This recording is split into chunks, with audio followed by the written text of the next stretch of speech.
This podcast is brought to you by Renewal by Andersen of Central Pennsylvania. Buy any window, patio door, or entry door and get the next one for 40% off. Plus, no money down, no payments, and no interest for 12 whole months. Ooh. Head on over to renewalbyandersen.com to learn more about this deal now. UnitedHealth paid a ransom to those hackers, it turns out. Meanwhile, One Health Network has announced layoffs. A state lawmaker wants to make the area around medical marijuana a little less gray. And this estate is expensive. I'm Claudia Dimuro, and you're listening to Today in PA.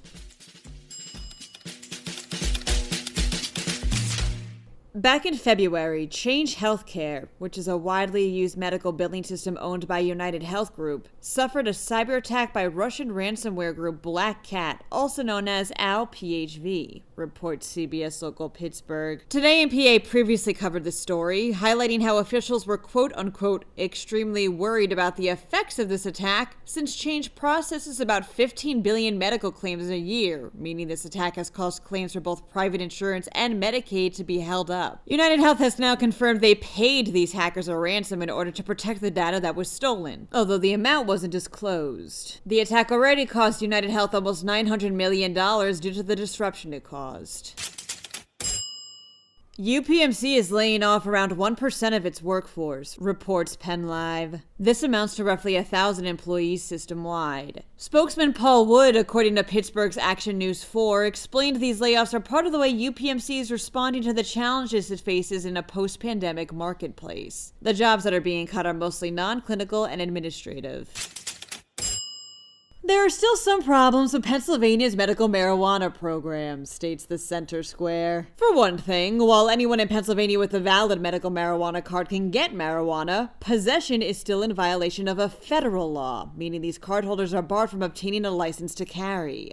This is an issue Senator Dan Laughlin is looking to tackle with Senate Bill 1146, which would clarify that Pennsylvania's Uniform Firearm Act, which defines the statutes on the right to bear arms in the state, doesn't consider medical marijuana cardholders as unlawful users. This gray area, explains Laughlin, has discouraged people nervous about losing their right to bear arms from using medical marijuana, while also making some officials hesitant to embrace legalization. Says he, quote, "If you had to give up your Second Amendment rights to be on a run-of-the-mill antidepressant, what would you think would happen? I think what would happen is a lot of people that benefit from an antidepressant would stop taking them to protect their Second Amendment rights."